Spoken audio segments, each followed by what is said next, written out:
Familia, ¿cómo estamos? Espero se encuentren de maravilla.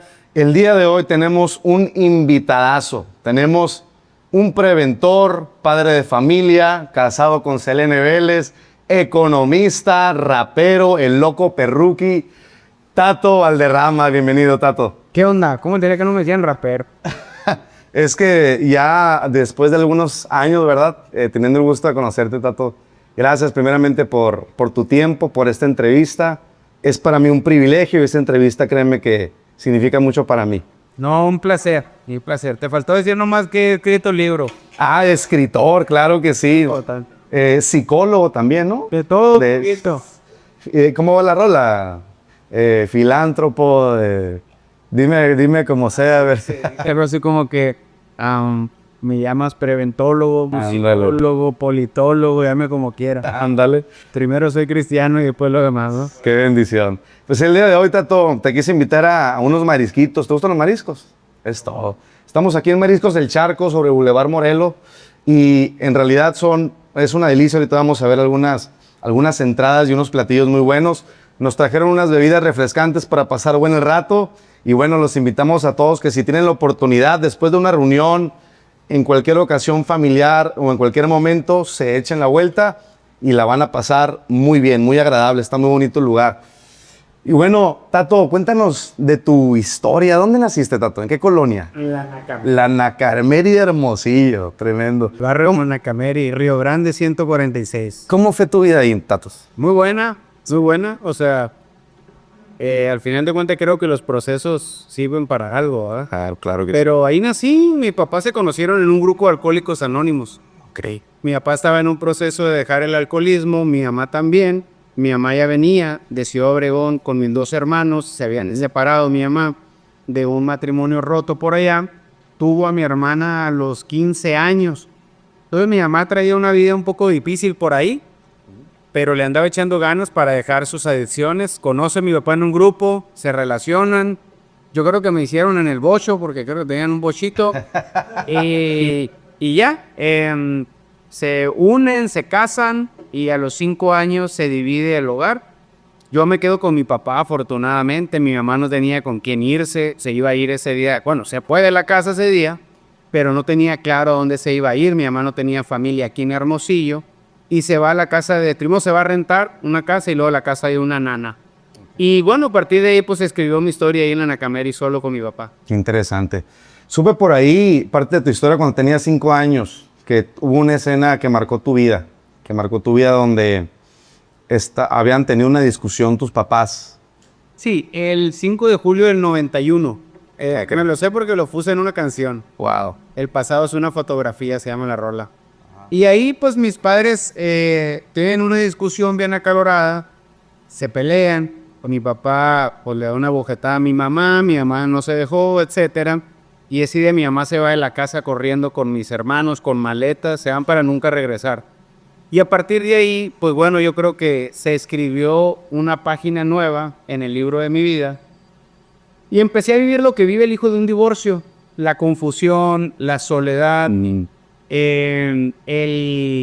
pues la furia interior de culpar a tu papá a veces porque tu mamá no está. El no entender por qué tu mamá va a tener otras parejas y tu papá también. Qué tremendo eso. Empecé a vivir dos culturas, porque en la casa de mi mamá se vivía de una manera, en la casa de mi papá se vivía de otra. Los hijos del divorcio pasamos por muchos procesos que nadie nos explica ni nos enseñan, la verdad. Cómo entender que un día tú estás en tu casa y va a llegar otra familia a habitar ese mismo lugar. No, para mí me estaban invadiendo. Fue incómodo, muy incómodo. Sí, no, totalmente. Lo que pasa es que, no, incluso imagínate, mi papá tuvo que poner 2 líneas de teléfono porque eran unos tiros. Por el teléfono, por el cuarto, por la tele.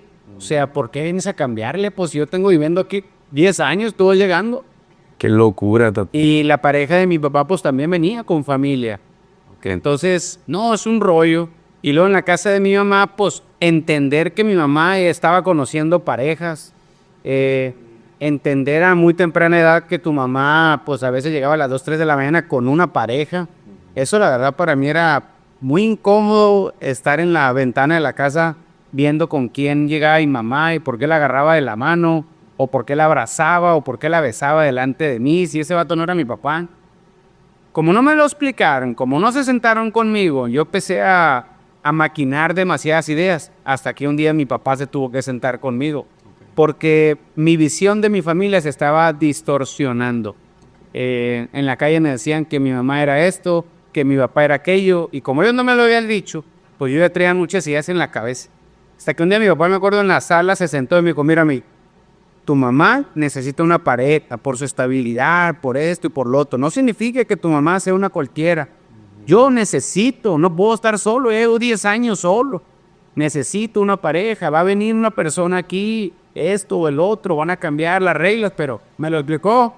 Como 10 años más adelante, pues no, le embarró chorro de cosas, ¿no? Pero qué buena onda que tu papá honró mucho a tu mamá, o sea, que fue un caballero y habló bien de tu mamá, no es como que había un resentimiento o algo del cual hablara mal de ella delante de ti, ¿no? Sí, la verdad que dentro de la separación de mis padres hubo mucha madurez.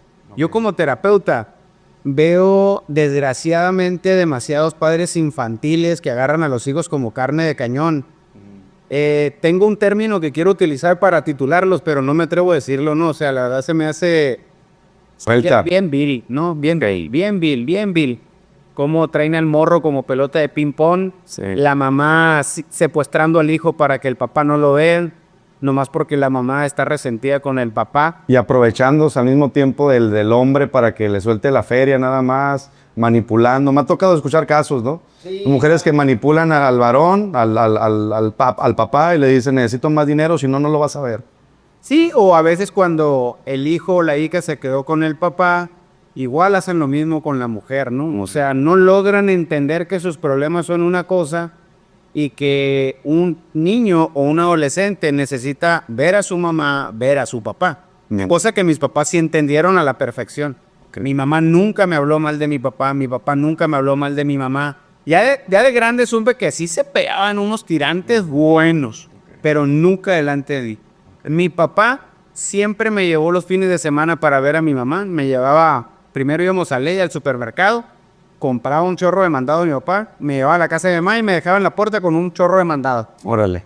Iba por mí el domingo y mi papá sabía que en esa casa había droga, mi papá sabía que en esa casa había balaceras, mi papá sabía que en esa casa había borracheras, porque a mi mamá se le salió de las manos el hogar. Pues era una madre soltera, ¿no? Pues acá sí no estaba, siempre estaba trabajando. Pero mi papá sabía que yo tenía que ver a mi mamá. Entonces, mi papá y yo hicimos un código. Antes había unos beepers. Los morros. Ah, sí, para mandar mensajes, ¿no? No saben ni qué onda los morros de barrios. Entonces, yo tenía el beeper de mi papá para que cuando hubiera un problema en la casa, teníamos un código. Yo nomás mandaba la palabra problema. Agarraba el teléfono de mi mamá, mandaba el bipazo y yo me tenía que ir a la plaza 16 de septiembre. Nosotros vivíamos abajo de la 5 de mayo. Me tenía que ir a la plaza 16 de septiembre a esperar a mi papá y ahí iba a llegar. Era la señal. El código. Entonces lo que hacía yo era brincarme por la puerta de atrás, la tapia de mi mamá, me brincaba el techo, caía en la esquina y me iba a la casa de mi papá y ahí me lo esperaba en una banca. Eso a los 11, 12, 13 años, porque era muy común que en la casa de mi mamá hubiera violencia. Okay. Donde hay drogas hay violencia. Qué interesante. Entonces, pues empezamos a hacer estos códigos, tío. Mi papá tenía todo para decirme ya no vas a ir para allá o por, no sé, voy a meter una demanda, restricciones, pero nunca lo hizo. Qué buena onda de ambos, que fue una separación sana, saludable para todos, que no los involucraron en esos problemas, a pesar de que había otros problemas, ¿verdad? Que ya no tenían nada que ver. He escuchado también que los hijos del divorcio sienten mucha culpabilidad de ellos, que ellos creen que por su culpa se separaron, que porque algo pasa en la mente de los hijos de los padres divorciados, que empieza a haber una culpa en ellos. ¿Qué tan cierto es eso? Yo sentí miedo. Ok. Yo sentí miedo. Yo tenía miedo que mi mamá le hiciera una faena pública a mi papá.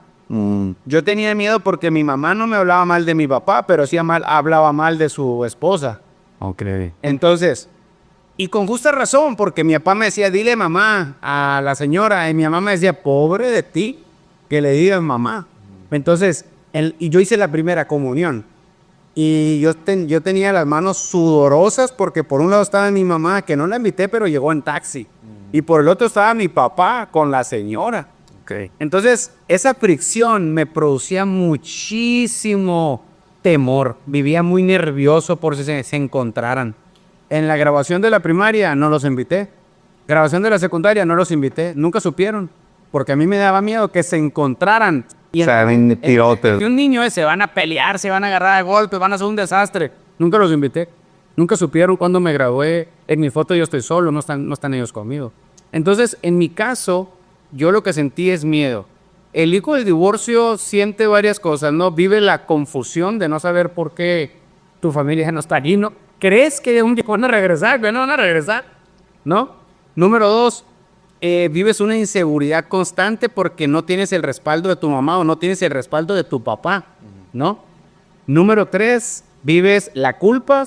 Y número 4, vives también el miedo. Entonces es una confusión de varias cosas ahí. Que si lo sabes capitalizar bien, eso te va a hacer más fuerte, como en mi caso. Ok. Pero no siempre es así.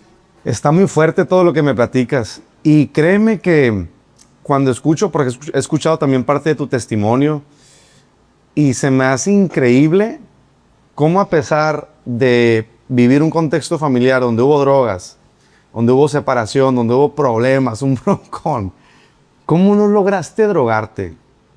Normalmente se habla por qué alguien se droga, pero tú, ¿por qué no te drogaste? Yo creo que por 3 razones. La primera, porque mi papá me llevó al grupo de Alcohólicos Anónimos desde que tenía 6, 7 años. Okay. No había con quién quedarme en casa. El grupo Mi Primer Amor en la colonia Las Menitas, yo era como la mascota del grupo. Ahí llegaba, tatito, tatito. Yo me quedaba dormido en las bancas ahí del grupo AA. Yo servía el café, servía el té. Y ahí yo escuché, al principio los alcohólicos ponían filtros porque estaba un niño ahí, pero ya después era de casa.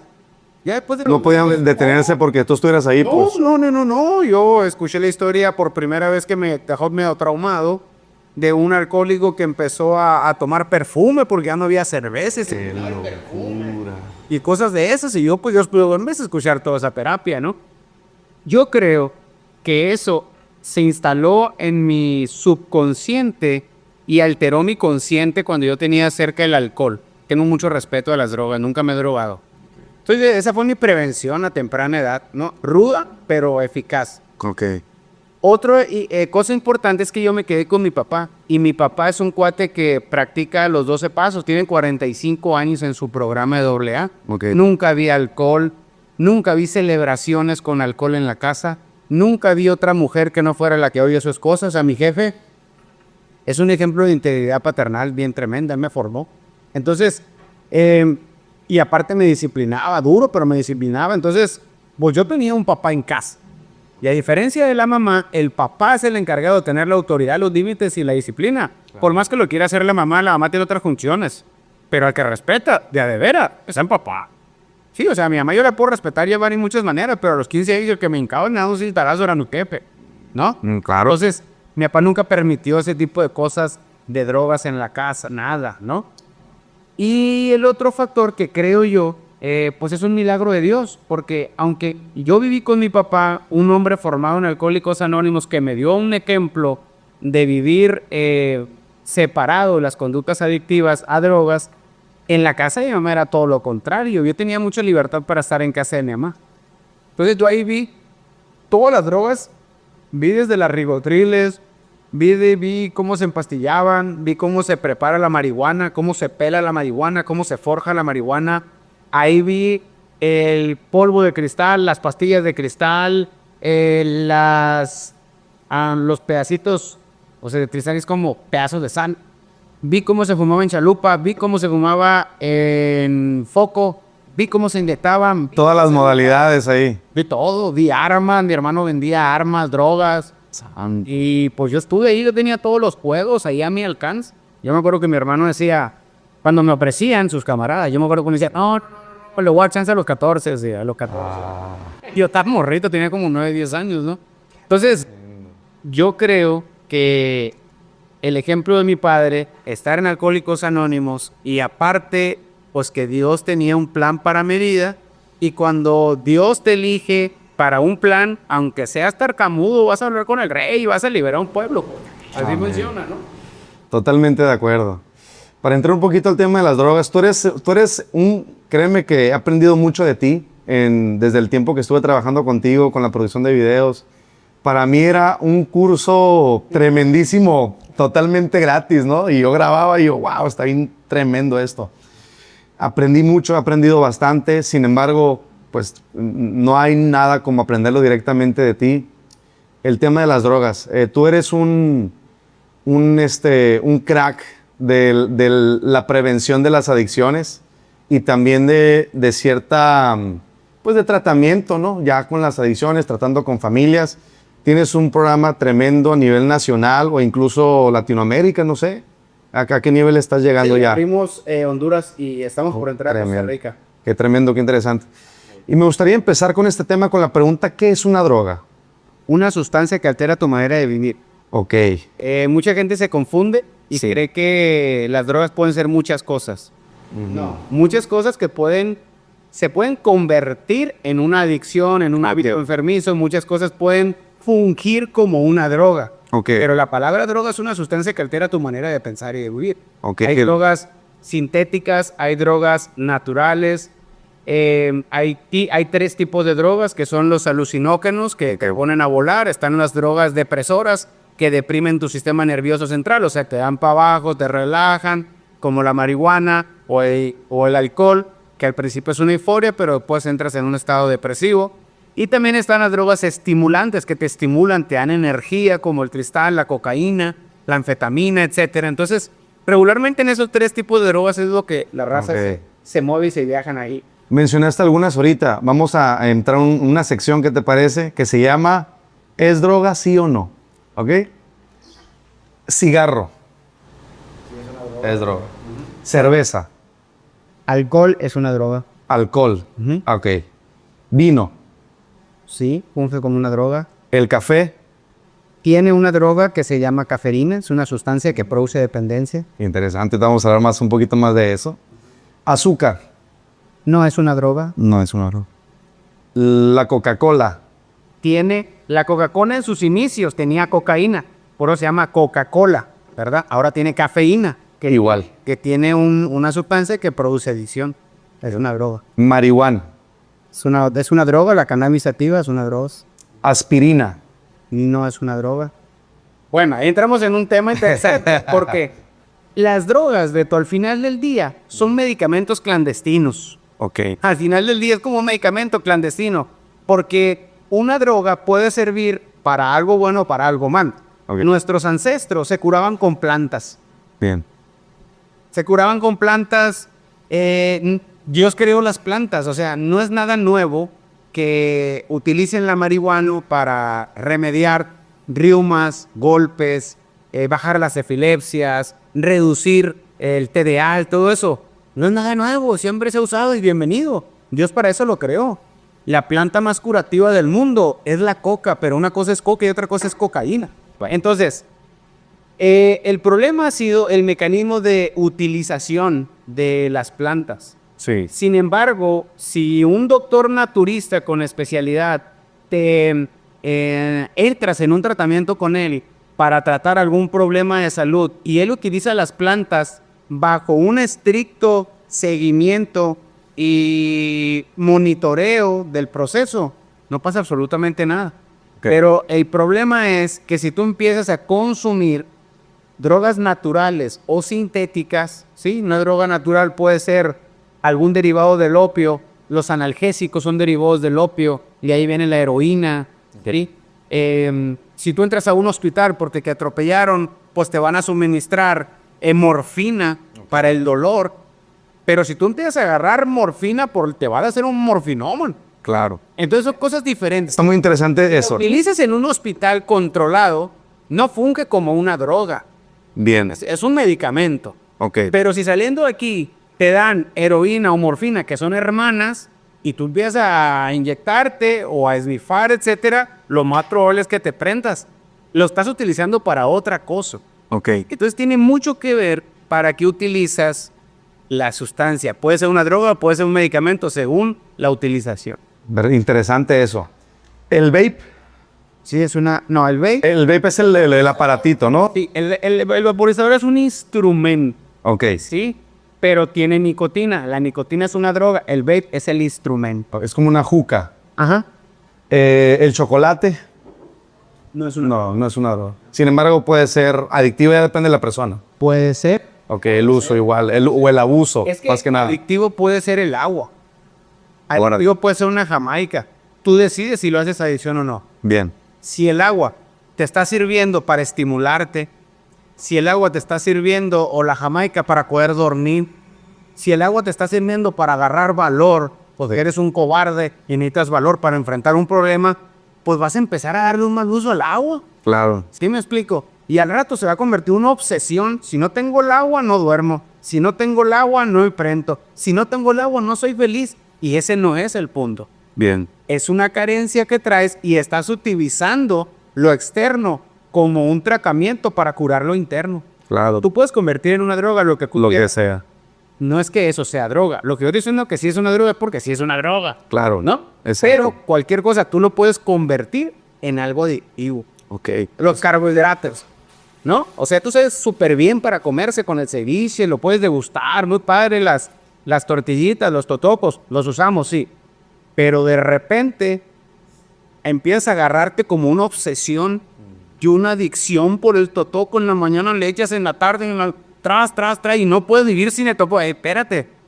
Lo que pasa es que traes una ansiedad porque estás viviendo un divorcio, estás viviendo un duelo, te quedaste sin trabajo, ¿verdad?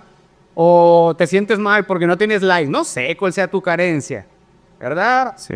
Y estás agarrando una muleta, campeón. Por eso, para que una persona se haga adicta, pueden pasar 3 cosas diferentes, ¿sí? Esa es una gran pregunta, ¿por qué unas personas se hacen adictas y otras no? ¿Por qué tú tienes amigos que fuman marihuana y no son adictos?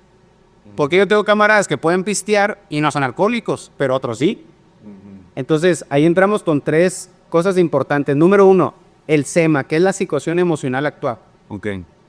Lo que para ti puede ser comerte un chocolate, para otra persona se puede convertir en una obsesión. Entonces, lo que para ti puede ser, oye, pues yo vapeé y ya no lo volví a usar, pues no. Ah, no, hubo otra raza que se prendió de ahí. ¿Por qué? Porque emocionalmente estaba frágil en ese momento de su vida. Ok. Si tú llegas a pasar por una situación complicada. Vas a buscar refugiarte y Exactamente. en un vacío. Exactamente. Y en vez de refugiarte en Dios, en la oración, en su palabra, en la iglesia, en el gimnasio, en correr, en ir a nadar, en dibujar, en tocar, componer. Yo me refugié en la escritura tremendamente. A mí el rap me salvó. Por mucha raza no se refugia en un hábito positivo, se refugia en un hábito tóxico. Entonces, cuando la gente está desequilibrada emocionalmente y muy frágil, es presa fácil para poder ser víctima de una adicción. Esa puede ser una. La otra puede ser tu predisposición genética. Hay algo ahí de eso que digo, a ti te puede pegar de una manera el alcohol y a mí de otra. Aquí los dos igualincos y hasta con la misma edad. Tú puedes echarte un trago y tú dices, oh, no es lo mío. Y resulta que yo, porque mi papá fue alcohólico, mi mamá fue alcohólica, mi tío fue alcohólico, mi abuelo fue alcohólico, mi tatarabuelo fue alcohólico, a lo mejor yo me enamoro, bro. A lo mejor me enamoro inmediatamente y me prendo. Te prendes. O eres alérgico también, ¿no? Sí. Puede que alguien sea Es una alérgico. manera de explicarlo en la que eso no es para ti y te va a ocasionar un problema. Claro. Me tocó conocer una vez a una compañera. Se echó una copita y andaba como loca en la fiesta. Era una posada de la empresa, ¿no? Donde estaba trabajando. Y se puso como loca, hasta le faltó el respeto, ¿no? Al jefe, ¿no? Tremendo. ¿Por qué pasa eso? O sea, puede dar una cantidad muy pequeña de alcohol. Unos le faltan, se ponen iracundos y otras entregan los calzones, pues, ¿no? Qué locura. Sí, sí. Los hombres a pirene. Sí, no, le pasa a todo. O se voltea, ¿no? Sí, no, como no. Camaradas, cuando salíamos, te digo, yo siempre anduve bueno y sano y nunca tomé, te era bien vago. Sí. Obviamente, en el camp, nosotros hicimos un chorro de travesuras y me encontraba compas que a las 2, 3, 4 de la mañana no había morros y lo que se le da para eso. Lo que cayera, ¿no? Desgraciadamente. Qué locura. O sea, hay muchos niños que fueron engendrados, fabricados en una peda. Okay. Hay muchos cuates que fueron abusados de ellos y después se metieron en ese business por lo que pasó en una peda. Okay. ¿Cuántas relaciones no han salido de ahí? Tremendo. Hijos de la peda. Eso es título, ¿eh? Hijos de la fe. Hijos de la peda es otro. De la lujuria y del alcohol. Es una realidad. Entonces, hay personas que serán afectadas por su predisposición genética. Su reacción bioquímica hacia una droga es diferente, pues. Okay. Habrá personas que las pueden tolerar. Hay personas que no pueden tolerarlas. Mi papá, por ejemplo, él puede tener 45 años sin beber alcohol, pero si su lengua detecta el alcohol, el químico del alcohol, se le despierta una ansiedad insaciable por beber, se convierte en un animal. No lo vas a detener. Okay. Por eso, él no puede darse el lujo de un trago. Okay. Pero habrá otras personas que sí. Que lo pueden hacer.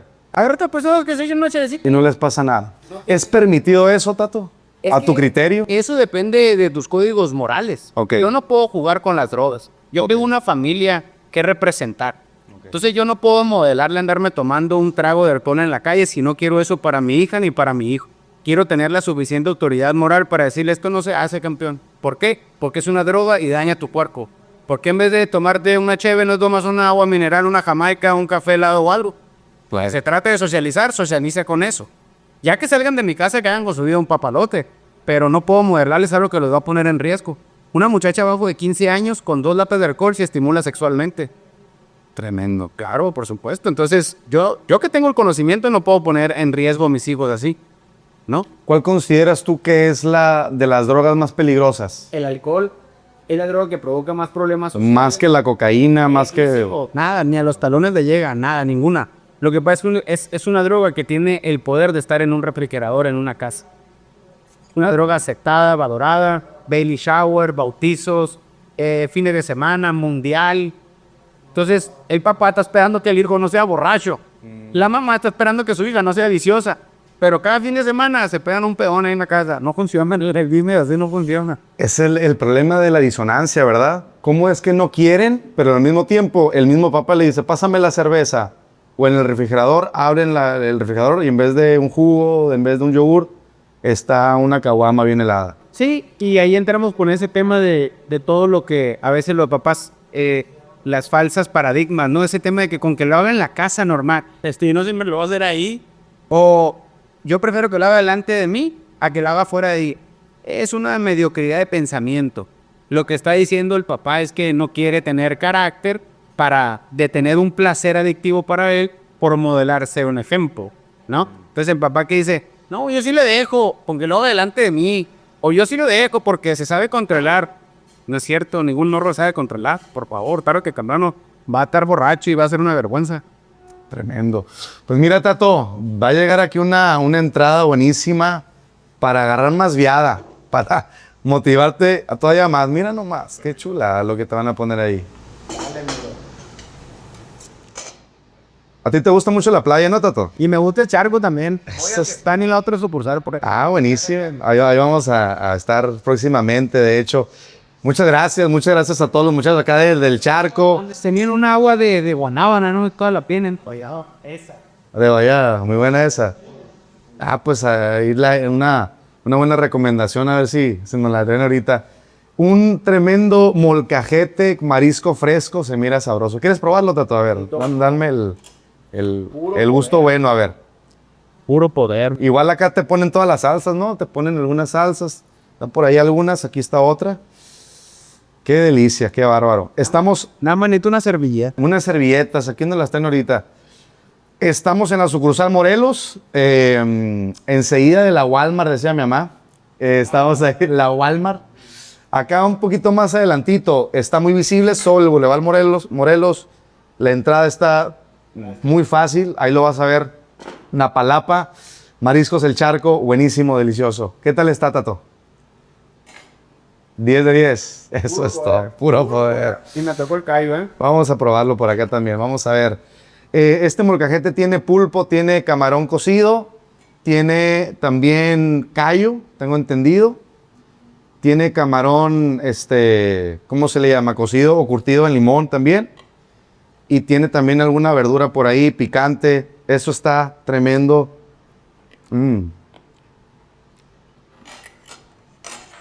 Ya está listo esto. No necesito echarle nada más. Muchas gracias, muchas gracias. Bien consentidos aquí en el charco. Me impactó. A ver. Ahorita me vas a probar. Me impactó un comentario que hiciste, Tato. Que la droga es un demonio. Platícanos de eso. Sí. Obviamente, bueno. En el terreno natural, la adicción es una enfermedad psicológica. Ok. En el terreno del desarrollo humano, la adicción es un hábito enfermo que produce una dependencia a una sustancia, relación o actividad. Ok. Y en el terreno espiritual es una posición demoníaca. A eso se debe que el individuo, al parecer, ha sido secuestrado cuando está bajo los efectos de una droga y pierde totalmente su capacidad de voluntad. La voluntad es la capacidad de tomar decisión. Entonces, cuando una persona está bajo los efectos de la droga, es otra persona. Literalmente pareciera que alguien está tomando el timón de su vida. Totalmente controlado, ¿no? Cuando habla, cómo piensa, cómo mira, cómo actúa, todo es otro ser humano. Si esa persona tenía creencias, valores, familia, hijos, le vale 3 pepinos a una persona que está drogada. O tú ves a un papá cuando anda bien pedo, bien borracho, preocuparse por sus hijos. O ves a un morro cuando anda bien encristalado, que lo ves por la calle con la cara de demonio, que está preocupado por su mamá o por un hijo regado que tenga por ahí, jamás. Es otro individuo, literalmente. Pareciera que su interior, su espíritu, está siendo usurpado por otro espíritu. Entonces, ahora sabemos que la palabra farmacia proviene del original griego parmakeia, y parmakeia significa brujería, hechicería, el mago y el envenenador. La palabra farmacia, si tú te vas al original griego, proviene de esa palabra. De hecho, yo creo que cuando me empecé a hacer viral en internet fue con esa investigación de mi primer libro. Y de los primeros en el país que empezó a decir que la droga era un demonio y que la droga, pues las farmacias antes les llamaban droguerías. Ajá, sí. Entonces, de hecho en Tijuana, en algunos lugares, droguerías se llaman todavía. En Estados Unidos, drugstore se llama. Es cierto. No sé, común. Entonces, la droga, la palabra droga está relacionada con la farmacia. La mamá de la palabra droga es farmacia. Y farmacia viene de farmacón, fármaco, parmaqueia. Parmaqueia, parmacón, fármaco, farmacia, drogo. ¿No? Y parmaqueia significa hechicería, magia, el mago y el envenenador. Cuando en el libro de Gálatas y en el libro de Apocalipsis aparece la palabra hechicería, eso es lo que significa hechicería. Cuando te vas al original griego, ¿de dónde viene esa palabra? Viene de Parmaqueia. Parmaqueia antes era la diosa de la medicina. Ok. La medicina se creó, Beto, con los egipcios, no con los romanos. Entonces, en aquellos tiempos, como juraban a la gente, hacían unos hoyos en la tierra enormes que les llamaban clídex. De ahí viene la palabra clínica. Ok. Entonces, ahí, en esos hoyos, ponían unas mesas de concreto y ahí unas como planchas, ahí acostaban a la gente enferma. ¿Quiénes eran los doctores de aquella época? Pues los chamanes, los brujos, los hechiceros, los que hacían conjuros, pero había uno muy especial que se llama Esculapio. Esculapio en la cultura griega era este vato que entraba a las clídex y entraba con 2 varas y entraba con una hija que se llama Igea, de ahí viene la palabra higiene. Y esta hija de Esculapio y Esculapio hacían los conjuros demoníacos a sus dioses, a la diosa Parmaqueia de la medicina, y a veces la gente sanaba, ¿sí? Ok. ¿De dónde crees que viene el logotipo mundial de la salud de una vara con una serpiente? Vaya. La industria de la medicina actual. Por eso la medicina está enferma, vos, ¿no? Tú ves más medicina y más enfermos, ¿no? Sí, la sí, medicina no cura. Hay un trasfondo espiritual y cada hospital que tú ves, cada cruz roja que tú ves con la vara de la serpiente, están adorando a Esculapio, al brujo Esculapio. ¿Cuántos doctores cristianos en sus clínicas tienen el logotipo oficial de la Organización Mundial de la Salud y están adorando literalmente a Esculapio? Si tú hablas con un muchacho que salió de la clase o de la carrera de medicina, pregúntale por el credo que los hace curar, el juramento. Que revise de dónde viene el juramento. De ahí viene. Ellos hacen honor a esos dioses de la medicina antigua y entregan todo lo que van a hacer. Y es por ahí marchan todos, ¿eh? Impresionante esto. Entonces, ¿Qué es lo que sucede cuando un individuo se mete parmaqueya a su cuerpo? Pues literalmente es un ladrón, por eso a mi libro le llamo el ladrón, porque la iglesia no es el lugar, la iglesia es las personas, la iglesia es, el cuerpo es el templo del Espíritu Santo donde habita Dios, y si tú metes a tu casa espiritual donde habita la presencia de Dios, si tú metes a parmaqueya, estás haciendo un pacto directo con Satanás y sus escuadrón de demonios. Entonces, la droga es una llave que abre una puerta demoníaca en las personas. Por eso estas personas no salen de las drogas por la psicología. Yo conozco a los psiquiatras ni por la psiquiatría. Yo conozco a los psiquiatras y vaya que tengo experiencia en esto, 5 libros escritos, etcétera. Los psiquiatras no sacan a un drogadicto regularmente de las drogas, el psicólogo tampoco. Yo soy un profesional de la salud, yo lo puedo decir con autoridad. Los psicólogos casi terminamos enviando a los pacientes a una comunidad de fe o a un grupo de alcohólicos anónimos. ¿Por qué el programa que ha dado más éxito es AA? ¿Por qué? Porque es un programa basado en la fe. La Organización Mundial de la Salud avaló ese programa. No hay un programa basado en la fe avalado por la Organización Mundial de la Salud. ¿Por qué lo avalaron? Por los frutos. Por el impacto que... Es un programa desde que tú entras en el paso número 2, reconocer a un poder superior. Dios está en todos los pasos. Al final de cada reunión se agarran de las manos y oran la oración de la serenidad. AA es una de las iglesias más potentes que existe. Es lo más parecido, yo creo, al libro de los Hechos. Ahí llegas y mi copa, tú no eres nadie, tú eres una coli. Ellos están diciendo eres un pecado.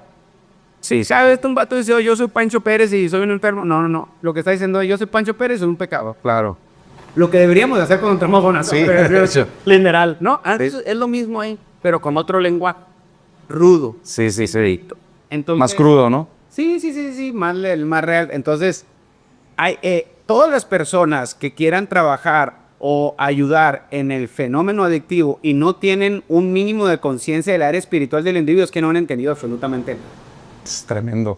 Fíjate que aquí tenemos un testimonio vivo de eso. Aquí mi compa Juan Carlos, hermano y también miembro de la congregación, él llegaba drogado a la iglesia. Él llegaba drogado, él se gozaba en las alabanzas, pero bien drogado, ¿no? Llegaba alteradón, hasta que un día él me marca y me dice, yo ya quiero ser libre de esto. Él nunca se internó, él nunca tuvo ningún internamiento, ninguna clínica, ningún anexo. Esa llamada cambió su vida, de voluntad, cuando dijo, yo no me quiero drogar. Ahí hicimos una oración, hubo una liberación tremenda en su vida, y a partir de ahí nunca se volvió a drogar. Vinieron tentaciones, él iba a trabajar, me contó una vez que en el carro donde se iban a trabajar, todo el mundo estaba fumando cristal y él tapándose la nariz con la camiseta, soportando la tentación, pero él no volvió a caer. Qué tremendo. Entonces, Dios es el único que verdaderamente te puede hacer libre de una adicción, ¿verdad? Sí, bueno, no. Hay gente que no cree en Dios y es libre de una adicción. Ok. Sí, o sea, la mayoría de los adictos han sido transformados por tener una experiencia con Dios y una relación con Dios. Ok. El amor de Dios los invade y contra eso no pueden hacer nada. Cuando una persona se siente amada, no ocupa drogas. Ok, perfecto. Sin embargo, hay muchas personas que no creen en Dios, son agnósticos y por su fuerza de voluntad han logrado muchas cosas en la vida. Dios no tiene problema con eso, ¿eh? Claro. Hay mucha gente que hace dinero, hay mucha gente que gana campeonatos. Es como decir, oye, únicamente los que tienen una relación con Dios son exitosos. No, la verdad es que no. O sea, Dios no tiene problema con eso. Se van a morir, se van a ir al infierno, pero ahí pues, Dios no tiene problema con eso. Okay. O sea, la propuesta de Dios es la eternidad y que puedas tener una paz que no te la va a dar nada. Bien. ¿Sí? Entonces, salir de una adicción sí se puede. Tener una paz, no tenerle miedo a la muerte y poder entender tu propósito de Dios, yo creo que únicamente te lo puede dar el que te creó y no eres creación de cualquier persona, ¿no? Totalmente. Ahí yo creo que únicamente es... Totalmente de acuerdo. Se ha hablado mucho, ha sido muy polémica el tema de la marihuana, pero ahorita todavía se me hizo más tremendo hablar sobre el café, porque pasa algo, ¿no? Pasa algo que a veces, entre más normalizado es algo, como que menos importancia le damos. pero a mí me causa mucha risa, no mucha risa, perdón, mucho ruido y risa también, cuando una persona condena demasiado a alguien por tener ciertas adicciones. Por ejemplo, condenamos al alcohólico, condenamos al marihuano, condenamos a todos, y al que toma café no. E incluso cristianos, pastores, etcétera, son adictos al café y dicen, sin café es imposible agradar a Dios. Avientan esas frases, ¿no? ¿Qué opinas de eso? O sea, ¿el café puede llegar a ser tan adictivo como cualquier otra droga? Y porque yo conozco personas que sin café se alteran, viven molestos. Lo que pasa es que hay sustancias que tienen más potencial químico adictivo. Y hay muchas otras sustancias que no son tan riesgosas, pues. Ok. Entonces, a lo mejor el café, la cafeína, pues entra en ese rubro. La gente la puede degustar, la gente puede disfrutar. Es como si yo te dijera, oye, Beto, pues yo en la casa tengo una bebida de manzana fermentada, pues. Sí. ¿Verdad? Y a lo mejor de vez en cuando tomo un vinito de manzana fermentada, pues, ¿no? Oye, pero es una droga. Pues sí puede, sí tiene un potencial adictivo, sí puede ser, pero es de muy bajo riesgo. ¿Sí me explico? Claro, o sea, es posible que una persona se drogue sin ser drogadicto. Acuérdate, pues, o sea, Parado. cualquier cosa tú la puedes convertir en algo que sea adictivo. Específicamente el café tiene cafeína. Específicamente el café te altera, no te deja dormir, o sea, altera tu lóbulo prefrontal, que es por donde tomas las decisiones, ¿no? El cerebro. Pero si tú te vas a un punto de decir, a la torre, es que esto puede ser adictivo, esto, ¿no? Pues hasta se te va a abrir un margen enorme donde al rato, pues, casi no se puede ni comer nada. Es como el tema de lo que ves. Claro. Es lo mismo, más Sí. A ver, Netflix, esto acá, pues, te dependen, pues, no. Oye, vas a ver la película de Tom Cruise, el vato sale agarrando de las nalgas a una morra. Pues sí, man, pero, pues, es Tom Cruise, pues, o sea, es misión imposible, pues. Puede que sí sea algo de riesgo, sí, pero, pues, no es una porno, pues. Claro. Es lo mismo. Puede que esto, el café, sea la película de Tom Cruise, donde, pues, cierto, si te provoca morbo eso y te sientas yo, pues, no lo veas, ¿no? Pero tampoco no lo compares con una triple X, donde es específicamente adictivo. ¿Sabes? Que a esto es a donde vamos a llegar ahorita y aterrizarlo más a la raíz, ¿verdad? En sí... sí, perdón, dale. Pero sin duda, como el café tiene cafeína, se ha producido en muchas personas una dependencia. Eso es un hecho. Hay gente que depende del café para trabajar, depende del café para ir a hacer ejercicio, depende del café para manejar, depende del café para socializar, y eso está mal. Para sentirse bien, les duele la cabeza si no toman café. Interesante. En conclusión, o sea, una de las conclusiones con esto es que el problema en sí no van a ser las sustancias, sino la raíz, ¿verdad? Porque si nos ponemos a ver, como dijiste tú ahorita, en qué es adictivo, muy buena esa agua de guayaba, en qué es adictivo, se va a abrir un mundo interminable de adicciones, ¿verdad? Puede ser adictivo lo que sea. Sí. Es más, mi abuelita comía de la pared, se comía el material de la pared, Tato. Y tú nomás estás hablando de un rubro de adicciones a sustancias. Ajá. Desde que empezó la entrevista. Si tú te metes al rubro de las actividades, Es cierto. adicción a la pornografía, adicción al sexo irresponsable, adicción a la comida, las azúcares y los carbohidratos, adicción al celular, nomofobia, adicción a redes sociales, a la validación, los likes. Los likes. Los cleptómanos, adictos a robar. Los mitómanos, adictos a mentir. Ludópatas. Los ludópatas, los que van al gimnasio y se meten una bola de esteroides. Los que son adictos a comprar. Los que son adictos a la limpieza. No, te metes en un muro. Pero fíjate, si en la iglesia vieran el pecado como una adicción, el pecado es una adicción, regularmente, entendieran muchas cosas de las adicciones. Porque eso mismo, o sea, regularmente si tú ves a alguien que está en pecado, es muy probable que es un hábito tóxico adictivo, pues está... ¿Ir a la iglesia puede ser una adicción?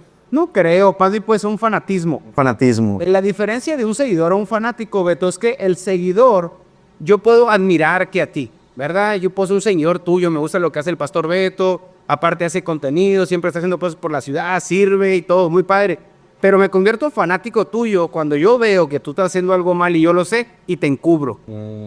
Ahí me convierto en un fanático. Interesante. Sí, o sea, apoyo a López Obrador y todo. Súper bien, admíralo. Oye, pero aquí te estás dando cuenta de esto. No, no sé. Oye, ahí está, mano, ahí está. Pero me está dando dinero. Su hermano recibió dinero, le está atiendo. No, es que no. O sea, y ahí es un fanático. Y ahí te cegas. Tremendo. Está padre seguir y admirar a las personas, pero no ser fanático. Entonces está la adicción a las sustancias, la adicción a las actividades y la adicción también a las relaciones, ¿verdad? A las relaciones. ¿Por qué una persona se vuelve adicto a cualquiera de las tres cosas? Por su carencia de amor. Ok. Eso es la raíz de todo. Eso es la raíz de todo. La raíz de todo está en la ausencia de amor. ¿Dónde estás buscando el amor? Pones el amor en la persona incorrecta, te falla y te quedas hueco. Pones el amor en el dinero, no hay y te quedas vacío. Pones el amor en un trabajo, tu estabilidad en un trabajo, te quedas sin trabajo y te quedas vacío.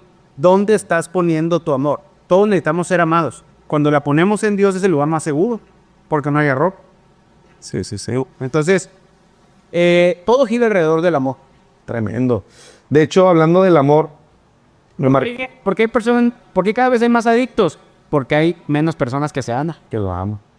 Me marcó algo que dijiste en relación al amor. Dijiste, lo que más necesita un adicto y un centro de rehabilitación es amor. Tu duda. Sin duda. Sí, la mayoría de los anexos está lleno de muchachos que nunca han sido abrazados, que nunca han sido, que nunca les han dado un beso en la frente, que nunca les han dicho, estoy orgulloso de ti. Cuando tengas miedo, márcame a mí, yo te voy a ayudar. Regularmente, los adictos están marcados por decisiones familiares. No son víctimas, ¿eh? No lo estoy victimizando. Claro. Todos venimos cargando algo. Sí. Un vato se droga porque tuvo todo y otro se droga porque no tuvo nada. ¿Es cierto? He conocido personas que tienen a sus papás en casa y les dieron todo y ahí andan siendo un estorbo de la sociedad. Y hay vatos que... Tengo un camarada, Michelle Muñoz, no tiene ni piernas. El vato la está rompiendo. Hace contenido en redes, en rema, no tiene piernas, no tiene, ni vemos su abuelita, no tiene papás. Entonces, cada quien viene de donde viene. O sea, no es un tema de que te pongas a llorar por donde vienes, pero sí es un hecho que el 83% de los drogodependientes que están anexados regularmente provienen de una familia que los marcó. Eso sí, Fragmentada o que pasó alguna situación ahí en la familia. sobre todo la ausencia del papá. Sobre todo. Interesante. Es la más... el papá es el que traza el camino. Qué interesante eso. Regularmente es así. La mamá de 0 a 10 años juega un rol pica. La mamá abraza, la mamá besa, la mamá está ahí, la mamá cuando lloras te abraza, la mamá te dice, ánimo, vuélvelo a intentar, mijito y todo, ¿no? Pero a partir de los 10 años, el papá le tiene que arrebatar el hijo a la mamá. Si no, lo voy a echar a perder la mamá. El papá es el que lo agarra, se cae y adelante se mejor, ánimo. Y la mamá, no, pobrecito, ¿por qué lo dejas hacer eso? Te lo echa a perder. No, No, la mamá es la que... ¿Cómo? No. no tienes corazón. El sol, esto. Es una diferencia en mi casa cuando mi esposa me deja a mis hijos a mí, que cuando los tiene ellos, ¿no? Sí. Me vive con gorra porque no la peino, a comer todo lo que enferma, a caminar, a subir al cerro, o sea... Comer tierra si te caes, ni modo, sacúdete. La niña igual, el papá la defiende, el papá la dignifica. Yo el sábado pasado acabo de invitar a salir a mi hija, tiene 8 años, cada cierto tiempo la invito a salir, le doy su rosa, la subo al carro, etcétera, y la trato como la debe de tratar un hombre. O sea, el papá a partir de los 10 años casi es una pieza elemental. Tienes que estar ahí. ¿Qué tan importante es el rol del varón en el hogar, en la formación de los hijos? Sí, sobre todo en las edades, de 0 a 5, la mamá lo trae en la teta, pues, o sea, está bien. Sí. Oye, el papá está bien, desde ahí y todo. Pero a partir de la adolescencia, el papá juega un rol, es el que va a jugar fútbol con él, es el que va a llevar de la mano a la niña y le va a decir, hey, por acá no, usted va por dentro, no va por la calle. Él es el que le va a decir, mi amor, no andes enseñando ni entregando tus diamantes a los verdos. Usted es más que eso. Cada más fuerte, con mayor autoridad, sin demasiada, ¿cómo se le puede decir? Pues sin mucha chimichanga, como dice el Chiquilín, ¿verdad? Sin filtros. Y el hombre va a hacer una labor ahí trascendental. Tremendo. Volviendo a las clínicas o centros de rehabilitación, Tato, Este es un tema, las mamás no saben dónde llevar al muchacho, pero también dijiste algo que muy interesante. Dijiste, los centros de rehabilitación, el 5% de los morros realmente se rehabilita o por lo menos no se droga en los próximos 60 días. Esto es preocupante, para mí se me hace preocupante. ¿Por qué? O sea, la pregunta es, ¿por qué hay pues un porcentaje tan bajo? Yo entiendo que el porcentaje no va a ser 100%, está muy claro, ¿verdad? Pero ¿por qué tan bajo el porcentaje de un centro de rehabilitación? ¿Por qué crees tú eso? Porque el centro de rehabilitación es incapaz de dar un seguimiento efectivo. Ok. Por eso el centro de rehabilitación no rehabilita. Inicia la rehabilitación en un anexo, clínica o casa de vida. Okay. Pero ahí no está la rehabilitación perpetua. Es parte inicia el proceso ahí. Inicia nada más el proceso. Yo tengo una observación. ¿No será que el porcentaje sea tan bajo porque todos los centros hacen exactamente lo mismo? Porque yo ahí tengo un punto de vista. Yo he trabajado en centros de rehabilitación, clínicas, anexos, y he visto, o sea, si el 5%, pues qué bendición, digo, pues hasta es alto. Pero ¿será porque hay una incongruencia dentro de las clínicas? Vas a una clínica y les dan el cigarro, se dice groserías, hay música de corridos alterados, corridos tumbados, no les dan ahí mismo adentro pudieran dar un tratamiento o un seguimiento, no sé cómo decirlo, un trabajo con los adictos mucho más congruente por lo menos. ¿No crees que eso aumentaría un poco? La lectura es imprecisa. No. A ver. Tú puedes tener a un león en un zoológico. Nunca vas a observar realmente cómo es el león. Está limitado para ser quien realmente es. Es obvio que el león se va a tener que comportar como quiera el centro zoológico, ¿eh? Claro. Va a comer a la hora que quiera el centro. Se va a levantar a la hora que abre el zoológico. Y si quiere el zoológico, hasta va a reír el león. Si no, le van a dar un latigazo. Claro. Entonces, la prueba para saber cómo va a trabajar el león no está ahí. Ahí lo pueden medicar, lo pueden entrenar, le pueden ayudar mucho, sin duda. Pero la hora de la verdad es cuando lo tiras a la sabana. Okay. Ahí es donde realmente él tiene que tener un seguimiento en libertad. Entonces, el adicto no se va a drogar nunca en un centro. ¿Por qué? Pues porque para eso paga la familia. Claro. Sería un... Oye, aún así les dan cigarro, ¿no? Oh, sí, malamente, pues no, o sea, malamente, ¿verdad? Que tengan esas prácticas. Hay mucho que hacer en los centros, sin duda. Pero así vaya a Oceánica, que te cobra como 140,000 pesos al mes, siguen recayendo como estampida. ¿Por qué? Porque la clave de la restauración no está en el centro, está en lo que el individuo va a hacer en la casa, pero más que nada, lo que la familia le va a permitir al individuo. Te lo explico. El objetivo de un centro de rehabilitación son 3. Número 1, desintoxicar al individuo. Eso lo hacen muy bien. Los primeros 20 días lo apartan, lo vitaminan y se desintoxica. Número 2, deshabituar la conducta adictiva. Se le llama rutina de recuperación. Se levanta 1 hora, come 1 hora, limpia sus calzones, trapea, plancha, entra. Pueden a chambear ahí. Hace una rutina como una persona responsable. Tú te levantas a 1 hora, vas a trabajar a 1 hora, comes a 1 hora. O sea, la gente normal tenemos rutinas. Un drogadicto no existe la rutina. Entonces lo que hace el centro es habituarte, ¿no? Bien. El tercero de reinserción social. Que el individuo tenga las herramientas para salir a no ser un problema a la sociedad. Eso no lo hace el centro, porque no está en su naturaleza hacerlo. Cuando el individuo puede salir con las mejores credenciales, tú puedes tener 2 meses a un vato ahí con música que Adrián Romero, Marcela Gándara, de rodillas, orando todo el santo día, todo lo que tú quieras, va a servir probablemente.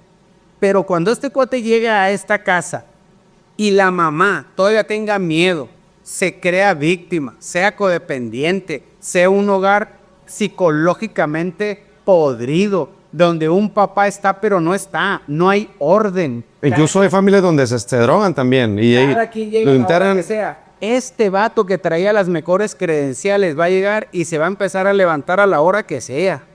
Le van a dar comidita en la mesa otra vez. La mamá le va a volver a limpiar los calzones cagados otra vez. No hay orden, no hay gobierno. Y todo lo que aprendió en un centro de rehabilitación, así sea el mejor centro, va a regresar ahí y lo van a echar a perder. La piedra de tropiezo de un drogadicto no son los amigos ni es la droga, es la familia. El mejor centro de rehabilitación debe de ser la familia, no el anexo. Tato, ¿a dónde interno a un muchacho? Donde te alcance. No se va a rehabilitar ahí. Habrá un 5% que sale y nunca más se va a volver a drogar. Emil, pero eso no es tanto por el centro, es porque el individuo ya se cansó como este vato, pues se abrió, ya no quiere vivir así. Claro. El centro te da la oportunidad, Beto, de estar lúcido, de no de poder pensar y decir, sí hay un camino, tengo que valorar esto, para todo eso sirve el centro, es buenísimo, pero está limitado. Aunque el centro quisiera hacer algo más, no está en la casa el centro. El viernes, el director no le va a hablar a la mamá y le va a decir, oiga, no hay que salir al morro, ¿eh? El vaco va a verle y decir, mamá, dame dinero, hoy todo el... Y la señora codependiente, si no tiene herramientas y no ha leído mis libros, le va a volver a dar dinero al vato. ¿Y qué va a hacer el vato? ¿Destruir los 3 meses, 6 meses de proceso atrás? Qué tremendo, claro, entonces, sí. No me queda muy claro. Un drogadicto necesita un gobierno. Sí. El drogadicto patea a las mamás víctimas que no tienen autoridad. Pero cuando el adicto tiene autoridad en la casa, se va a formar y se va a formar, campeón. Por eso es lo que se llama las 5 prioridades de una familia en recuperación. Lo escribí en mis libros. O sea, desde que sales del centro, campeón, aquí es otro rollo. Ya no es como antes, mijito. Aquí o te fajas o te facas. O sea, hay un sistema, hay un gobierno, ¿no? Yeah. Ahí está la clave del asunto. Por eso el centro debe desintoxicar al adicto y ver al adicto sin duda, pero debe de entrenar a la familia para cuando este compa está dispuesto a hacer lo que se le hinche y llegue a esa casa, ya no es así. Me queda muy claro, fíjate, me lo explicaste muy bien. O sea, el papel de los centros de rehabilitación es que el adicto pueda volver a tener voluntad, pueda tener... Exactamente, lo hizo magistralmente. Sí, que pueda volver a tener... Está en una condición de no tiene nada. Rescata la vida de la vida. Tremendo. Y de ahí ya va a tomar una decisión él. No te puedes llevar lúcidamente a un morro que estaba por el síndrome de abstinencia, le quitas la droga y te va a pasar por encima, man. Bien. Acabo de venir de un estado del sur de la ciudad. Un empresario hizo una conferencia y su hijo lo golpeó y lo mandó al hospital. Bien. O sea, no, campeón, le dije, no te equivoques, tu casa no es desintoxicación. Mándalo a un centro. Y ahí lo han mandado. Vuélvelo a mandar. Ya que si desintoxique, te lo vuelves a traer, pero que pase lo peor fuera de tu casa. Entonces, puntualmente, un mensaje directo a los padres o a la familia. Respondiendo a la pregunta o la frase, si tú quieres que tu hijo se recupere, saliendo tu hijo tienes que hacer esto. ¿Qué paso sería? Aprende a ayudar, número 1. Aprende de la mentalidad adictiva. Ayudar no siempre ayuda. A veces no ayudar ayuda mucho. ¿Y cómo aprendo a ayudar? O sea, ¿cómo? Hay libros, hay cursos, hay seminarios para poder entender la psicología adictiva de las personas. Tremendo. ¿No? Tú tienes unos libros que hablan de eso. El libro se llama Cómo ayudar a familiar adicto. Buenísimo. Ahí enseño cómo la familia tiene que entender el problema para no ser una piedra de tropiezo. Bien. Si lo vas a ayudar, lo tienes que ayudar de esta manera, porque de esta lo estás estorbando. Es más, le estás estorbando a Dios. Tremendo. ¿Sí? Entonces, número 1 es esa. Número 2, paralelamente las personas tienen que sanar. Tienen que acabar con el miedo. La familia permite lo impermitible, ¿ve? Tolera lo intolerable con una hijo por el miedo. ¿Y si se me va? ¿Y si le pasa algo? ¿Y si no regresa? Eso es precisamente una observación que tenía. ¿Y si en el centro le pasa algo? ¿Y si no le digo? ¿Y si le quito? O sea, viven bajo el miedo. No, y si lo corro me da miedo. Si lo dejo en la casa me da miedo que me eche a perder lo demás. Si lo interno me da miedo. No hago nada por el miedo. Por eso cuando a la gente le recomendamos que se acerque a Dios, no estamos jugando. Dios echa fuera el temor. ¿No es cierto? Entonces, la gente necesita apalancarse de Dios y tener la seguridad de que Dios se va a encargar porque también es su hijo. Sí. Si lo ha acertado. Entonces, en el punto número 2 sería, ponte a trabajar tu culpa, el miedo y la justificación. Esos son 3 sentimientos que están echando a perder el proceso de rehabilitación de tu hijo. Tu hijo no se ha rehabilitado porque el centro sea malo o bueno. No se ha rehabilitado probablemente porque tú tienes esas heridas y lo tratas de una manera que lo estás dañando en lugar de aleccionarlo. ¿No? Y la tercera, pues a la torre, buscar un milagro, ¿no? Ponerse de rodillas y estar clamando por él porque es un tema bien complejo, la verdad. ¿Cómo no? una mamá se vuelve adicta al adicto. ¿Cómo es eso? Si tú conoces a una mujer que llegó al trabajo y la ves que llegó con el ojo así, ¿no? No es la primera vez que llega con el ojo morado, que la boxearon en su casa. Pues tú la ves y lo primero que le dices es, oye, ¿por qué no dejas a ese vato? Ve cómo te trae. La vez pasada por el otro ojo, ve cómo trae la espalda. Te patea, te golpea, te humilla, no te da, ni dinero te da, ni te mantiene nada, o sea, lo deja la muchacha. Pues sí, ¿no? Regular. Sí, claro. No, regular. No lo deja. Ah, bueno, cuando lo mantiene. No, regularmente la mujer es raro que deje al golpeador. Ok, No es tan fácil. ok. No es tan fácil. No sabía ese dato. No es tan fácil. Según uno en su lógica dice, pues te está golpeando y comete abusos, pues vámonos, La ¿no? lógica de una persona normal. Es Ok. la lógica de una persona normal. Pero la realidad es que es muy raro que lo deje. Ajá. El vato la puede tratar mal, la puede agredir física, verbalmente. Psicológica. Ella lo sabe y no lo deja. Engañar. Todo. Y ella se sigue justificando y no, que sí. ¿Cómo se llama eso? Codependencia. Sí, codependencia. Le da tanto miedo estar solo a esa mujer. Se ama tan poco que le basta con los 40 segundos que le da en la cama tal vez el vato y si le va bien. Esto está bien interesante lo que está diciendo. Ese besito que le da y ese momento en el que le dice te amo, la hace sentir tan especial que puede aguantar todos los madrazos. ¿Sí? Qué locura. Lo mismo pasa con la droga. Tú le dices a un morro que anda bien prendido de la mota, mico, ve cómo andas, mico, ya perdiste la escuela, perdiste la morra, perdiste el trabajo. Ahí anda, de todos los güeyes. Deja la droga cuando le dices. No la deja. Es muy difícil, No, sí, ¿verdad? sí. Es lo mismo. Lo que la mujer, el vato se convirtió en la droga de la mujer. Wow. La marihuana le da algo a ese morro. Algo le da que nadie se lo ha podido dar. Y el morro está dispuesto a pagar el precio, perderlo todo, por esos 15, 20 minutos que le da de placer la mamá. Sí, órale. Entonces, lo mismo pasa con la mamá. El hijo llega a empezar está en un problema el hijo y la mamá se obsesiona y se abandona, deja todo. Y ahí empieza el primer error, porque la mamá se olvida de sí misma, se siente culpable, cuando tú te sientes culpable, o te quieres hacer responsable, ¿no? Pues sí.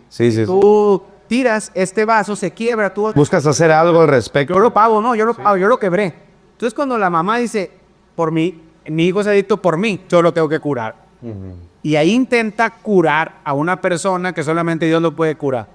Ahí entra querer controlar a una persona que no puedes controlar a nadie, y lo que no puedes controlar te genera ansiedad. Wow. Ahí entra a pensar la señora que es la causante de ese problema. Entonces, todo eso le vaca su dignidad y su autoestima. Él se convierte en una esclava del morro.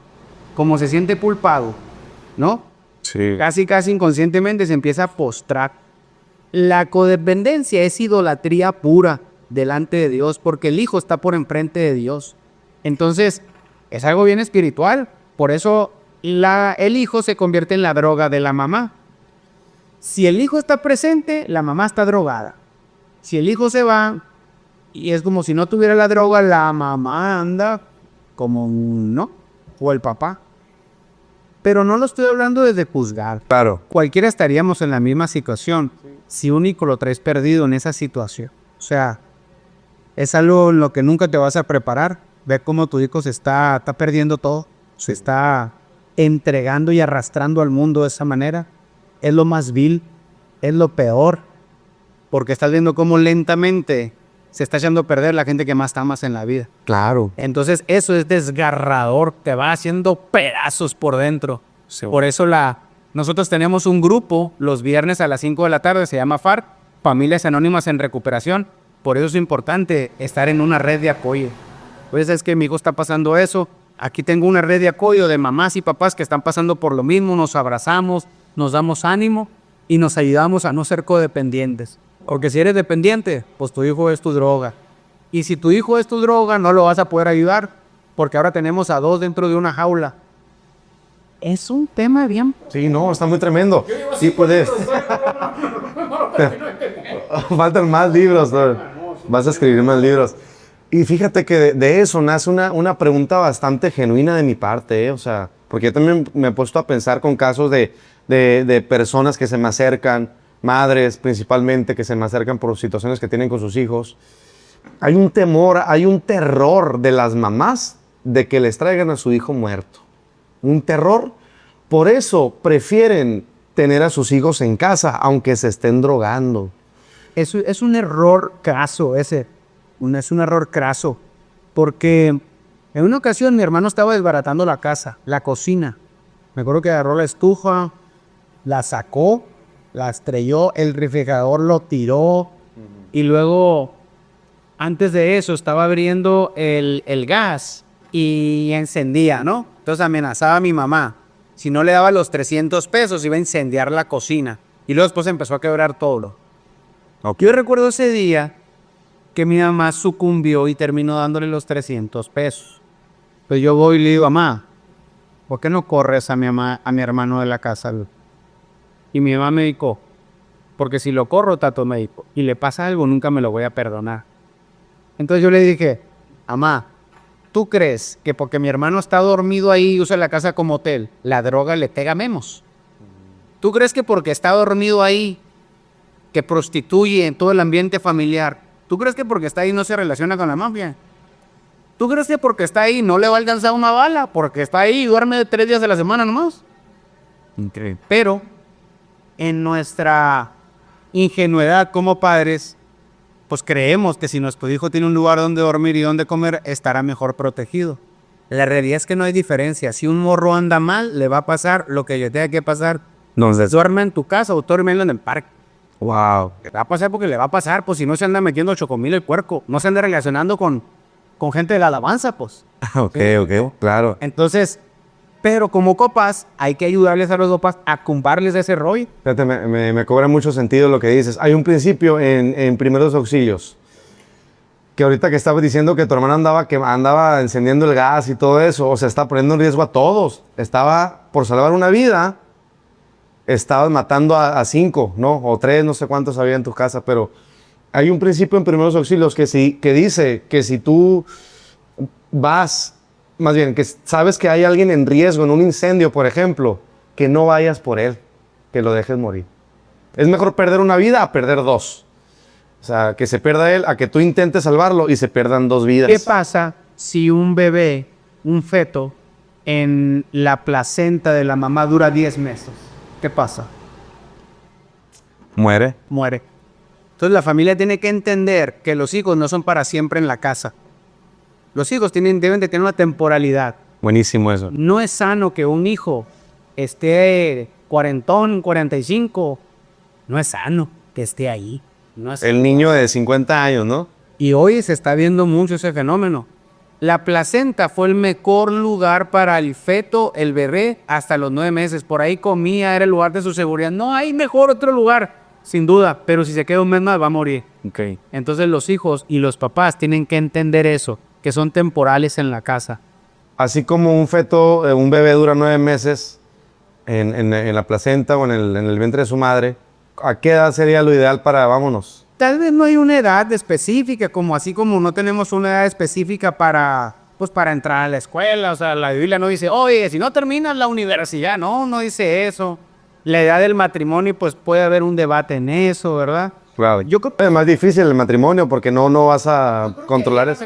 Es de cada familia, ¿verdad? Yo le digo a mi hija Luna, yo le digo, tú no te preocupes, tú a los 60 años te vas a poder ir de aquí. Le digo, no te preocupes, la niña. Pero yo sé que a partir, si bien va, yo creo que a partir de los 20 años vamos a empezar a platicar de eso.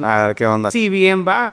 Claro. Sí, hay un tabú, fíjate, cristiano, ¿no? Nosotros que tenemos esta fe, donde dicen, no, los hijos se tienen que ir de casa hasta que se case, pero no todos están destinados a casarse.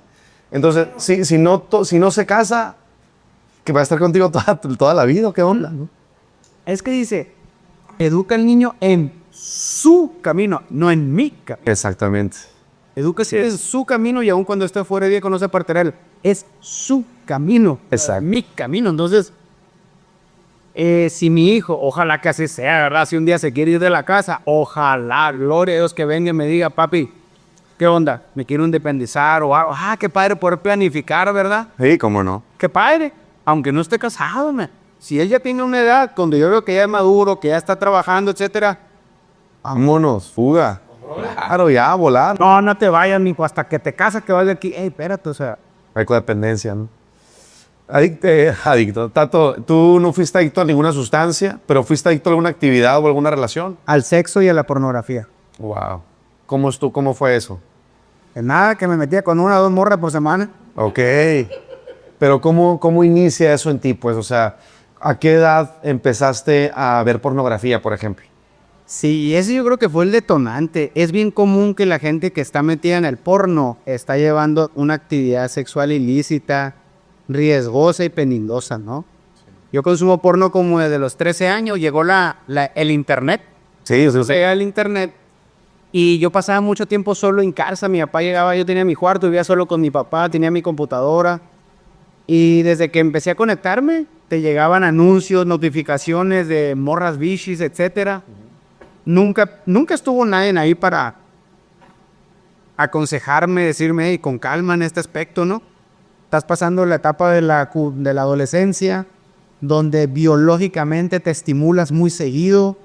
Ya estás en una etapa donde ya ves piernas, ves boobies, ves nalgas. Antes no veías eso, ahora ya lo ves, ¿no? Te das más cuenta, te atrae. Te llama la atención, te atrae el sexo opuesto regularmente, etcétera. Empiezas a fantasear también. Sí, claro, a veces que te levantas en la mañana con el pene erecto, te levantas, no sé, son muchos cambios que están pasando que si no tienes a alguien que vaya contigo en ese aspecto, pues a la torre, más difícil, ¿no? Entonces llega el punto en el que estás consumiendo pornografía y quieres llevar a cabo lo que estás viendo. Y eso me pasó a mí, cuando empecé a poner de novio a temprana edad. A eso súmale que algunos camaradas del barrio y algunas camaradas se hicieron teiboleras y el cadenero de table era camarada. A los 15, 16 años nosotros ya entramos al table. Ok. Entonces yo andaba con una morra que tenía como 25 años, yo tenía como 16, me descuadró sexualmente, ¿no? Entonces, a partir de ahí adelanté el cassette y consumía pornografía en la casa y aparte era muy noviero y llega el punto en que se convierte en un círculo vicioso, pero no te das cuenta porque no es algo, en aquel tiempo no era visto de una manera negativa por mi círculo social. Bien. Yo iba al antro todos los fines de semana, íbamos a una fiesta, pues no tomaba, no fumaba, ¿a qué iba? Pues a lidiar. A eso iba, era mi meta. Y cuando no tenía esa meta, me ponía triste, me sentía pirata. Así como los morros preguntaban, ¿qué va a haber de tomar, etcétera? Pues yo decía, ¿cuántos morros van a andar ahí para ver qué probabilidades tengo? ¿No? Ok. Y se convirtió en algo, en un estilo de vida. Va llegando el momento en que ya no lo haces por gusto, sino por necesidad. Va llegando el momento así como la pisteadora o el pisteador que al principio tomaba puro, al rato anda pisteando caguama y lo que hay, es lo mismo acá. Al principio querías un estándar, pero llega el momento en el que te empiezas a relacionar con lo que venga a veces. Eso es una adicción. Wow. Que comes lo que te pongan en la NASA. Eso es una adicción. Wow. Y no lo digo para sentirme orgulloso, ¿no? Claro. Lo digo para exaltar el nombre de Dios, porque hoy tengo un matrimonio estable de 13 años y le soy fiel a mi esposa. Bendito Entonces, Dios. el mundo ahí está repleto de hombres y mujeres que andan bien prendidos del porno. Y les quiero decir que sí es posible dejar eso convirtiéndote en un discípulo real de Cristo. Entonces, las adicciones a las actividades como esas pues son iguales de difíciles de salir y a veces está más difícil porque son valoradas por la sociedad. Claro. O sea, en mi círculo era valorado pues que tú anduvieras con una morra, con 2 o con 3, ¿no? Llega el momento en el que yo empecé a buscar de Dios, esa es una larga historia muy interesante, empiezo a buscar de Dios y ya el pecado ya no me sabe igual. Ok. Me acuerdo claramente en varias ocasiones en el asiento trasero de mi carro, que era bien común que tuviera relaciones sexuales ahí. Me recuerdo de muchas escenas donde la morra se quedaba desnuda delante de mí y yo también, y no iniciaba el proceso. Me carpeteaban, me acuerdo. Baboso, estúpido. Pero ya no podía, ya sentía que no pertenecía a eso. Interesante. Era algo... En ese momento tú ya estabas acercándote a Dios, ya. Yo oraba y sentía oraba. un taladro aquí cuando pecaba. Ya no me salía el pecado. A veces lo hacía, pero era como una recaída. El adicto en la recaída no lo hace por placer, o hace por evitar el dolor. Wow. O hace porque no tiene el dominio propio ni el amor propio para hacerle frente a ese deseo carnal tremendo. La carne busca placer y la tienes acostumbrada a obtenerlo de esa manera. Okay. Entonces, llegó el momento en el que pasaron muchos milagros en mi vida, pero necesité y tuve que aprender sobre la sexualidad masculina. ¿Cómo funciona la mentalidad sexual masculina? Deseé trabajar con eso, no me dio para mucho, pero después de ahí me di cuenta que con el poder de Dios lo podría lograr, y así por una cosa fue llevando a la otra. Ok. A veces decimos muy fácil, el Señor te puede librar de eso, busca de Dios, busca de Cristo. Y a veces se nos olvida que uno mismo no quería, en algún momento no queríamos de Dios. Y mucha gente también nos decía, oye, busca de Dios, ve a la iglesia, ve para allá. ¿Cómo tú empezaste a buscar de Dios? ¿Qué pasó en tu vida? Gracias. Mira, muchas gracias. Un molcajete caliente. Ahorita vamos a probar. No nos lleven el otro, ¿no? Para darle más. ¿Filete en crema de champiñones? Excelente. Sí. Excelente, qué rico. Filete en crema de champiñones y un molcajete caliente. Buenísimo su pan con... No me voy a querer. Aquí vamos a andar un rato. Ya casi concluimos. Ya nos están trayendo la comida. Pero me gustaría eso, Tato. O sea, a veces, más bien en la vida de cada creyente, una etapa donde no queríamos nada con Dios, no queríamos ir a la iglesia, no queríamos buscar realmente nada, aunque sabíamos que andábamos mal, pues, ¿no? Muchas gracias, muy amable. Aunque sabíamos que andábamos mal. No se puede pensar mucho con el molcajete. Yo creo que no fue la mejor idea. ¿No? Mira, en mi caso, Dios en un mes me tocó la puerta del corazón por 3 maneras diferentes. Yo era rapero, soy rapero de corazón. A mí me gusta mucho el rap. Mucho el rap. Es un ritmo. Sí, a mí también me gusta mucho. Me relaja, me libera. Yo hay veces que estoy en mi casa y mi martes, el martes es mío en la casa, mi apodo. Te cuenta que no estoy ahí, estoy viajando, oyendo música. Y me tocó abrirle un concierto a Fermín Cuarto. Wow. Entonces, Que Fermín Cuarto también es un testimoniazo, ¿no? ajá, lo tuve en el podcast el otro día. Sí. Entonces, yo estuve ahí con él y él me predicó cosas de Cristo en el backstage y era una persona de mucha influencia para mí. Yo en ese equipo pues cantaba pura porquería, pero me habían invitado a ese evento porque yo tenía una canción contra el aborto. Ok. Nomás canté esa.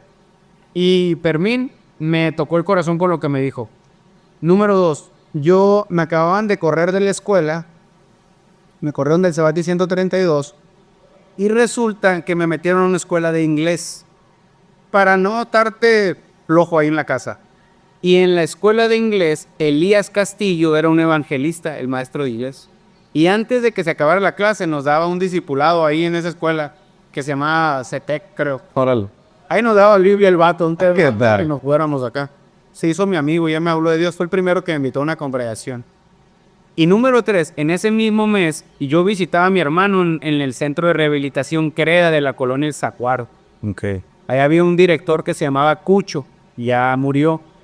Y ahí llegaba un evangelista de nombre Luis Carrasco. Curiosamente, cuando llegaba a visita estaba el evangelista y yo me quedaba a escuchar la prédica y la P viene por el claro. Esas cosas se combinaron para que una vez Elías Castillo me invitara a su congregación y así como empecé a ir por primera vez a la iglesia que es Semaní, una iglesia apostólica que está aquí por la Valderrama, una iglesia pequeña pero con mucho poder, y ahí fue donde empezó todo el proceso. Interesante. Qué importante es sembrar la semilla. Alguien sembró la semilla, ¿no? Se sembró una semilla y dio fruto. El trabajo de todos nosotros, una responsabilidad que Dios nos ha dado para seguir sembrando la semilla y no cansarnos porque dará fruto a su tiempo. Tato, para concluir, vamos a cerrar con un segmento presentado por El Charco que se titula Cuéntame la foto. ¿Qué te parece? Cuéntame la foto. ¿Qué está pasando aquí? Qué buena foto, ¿Se alcanza a ver? De todas maneras, en la edición la ponemos. Ahí tomé la decisión junto con la que viene mi esposa de hacer algo que me avergonzara para Dios. Leí el versículo que dice, el que se avergüenza de mí delante de los hombres, yo me avergonzaré de él cuando esté delante de mi Padre. Y traté de humillarme y de hacer algo que para mí sería algo que me diera mucha vergüenza hacer por Dios. Era imposible que tú hicieras eso. Pues imagínate un vato con la Rapero. pelón tatuado con la ceja rayada, que se cree bien macizo, ponerse de payasito y regalar dulce y abrazo. Qué interesante, es lo que Dios hace, ¿eh? No, y luego todavía, men, andamos por ahí y me toco de frente al ex de la que yo es mi esposa. Hijo de la... Ese payasito acá. Mira, por eso me cambiaste, ¿no? Esa Lisa somos tú, no. Hace como 2 semanas le había cantado un tigre y todo. El zarpa. Oye, de todas maneras no te pareces ahí, ¿eh? O sea, pero no, Ya sabía, se sabía. sí lo vi. Ahí descubrí que lo que hacía falta en el centro de rehabilitación era el poder de Dios. ¿En serio? La gente dobla rodilla cuando siente el poder de Dios. Qué interesante. Y Sí. también descubrí que mucha gente de los anexos van a ser salvas, aunque no sabían de las adicciones. Ok. Adicción no es por obras, entonces La salvación. Entonces, lo más importante para una familia no es intentar rescatar a su hijo. De poco le sirve un hijo sin droga que se va a ir al infierno. La responsabilidad número 1 en la familia es presentarle a Cristo para que se vaya al cielo. Eso es lo primero. Interesantísimo. En la primera oficina de Amor y Convención hace 13 años, mi equipo de trabajo, mi hermano, un vato del servicio y del OVM y una practicante también. Tremendo. El rescate del centro comunitario, sacamos 7 dompadas de basura. Impresionante trabajo. Hoy van 100 niños todos los días a recibir programas. Para cerrar, Tato, Este gracias. segmento, Qué padre recordar esto y ver, Tato, que el trabajo que se ha hecho ha sido impresionante. Yo admiro tu trabajo, admiro tu persona, honro tu vida, la vida de tu esposa. Y un testimonio nomás que el tiempo, no, hombre, el tiempo se va de volada y pues tenemos que entrarle acá. Pero para cerrar, Tato, platícanos de la fundación, de lo que están haciendo, del programa Advertencia, porque es impresionante lo que se está logrando con esto. El versículo de la rehabilitación, Beto, está en San Juan 8:31. Solo que nada más leemos el final, ¿no? O sea, el 34 dice, conocerás la verdad y la verdad te hará libre. Pero hay mucha gente que conoce la verdad y no es libre. Muchísimo. Yo me hice mucho esa pregunta. Es cierto, es cierto. La realidad es que en el contexto de ese versículo dice, si permaneces en mi palabra, serás verdaderamente mi discípulo y conocerán la verdad y la verdad te hará libre. Exacto. Entonces, permanecer en las cosas de Dios es la clave de la libertad en cualquier aspecto. En el tema de la fundación, pues nos dedicamos a eso. Tenemos un sueño, lograr que la prevención esté en el salón de clases. Tenemos un programa que se llama Advertencia. Convertimos una materia de la nomenclatura escolar, literalmente una materia de prevención con valores espirituales. Entonces, ya estamos en 10 estados de la República, lo convertimos en una franquicia educativa de prevención.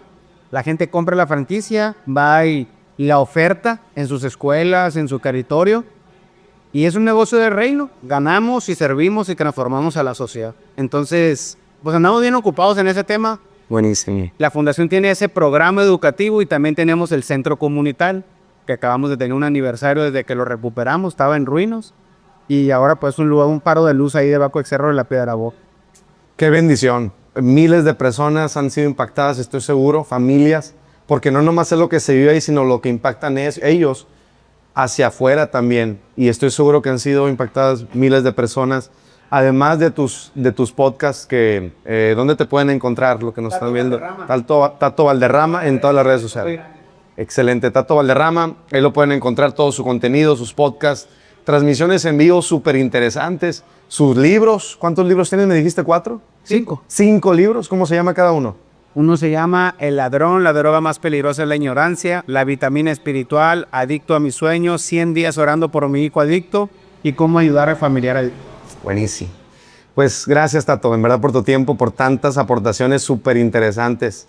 Y gracias a ustedes por estar con nosotros. Vamos a tener que sacrificarnos a comernos algo. Estamos aquí en Mariscos del Charco sobre Boulevard Morelos.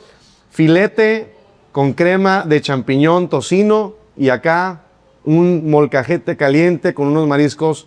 Buenísimo, esto se ve tremendo. Vénganse para acá y sigan en contacto con nosotros con más contenido que va a edificar, que va a impactar las vidas y los corazones y que puede incluso provocar una transformación de mente.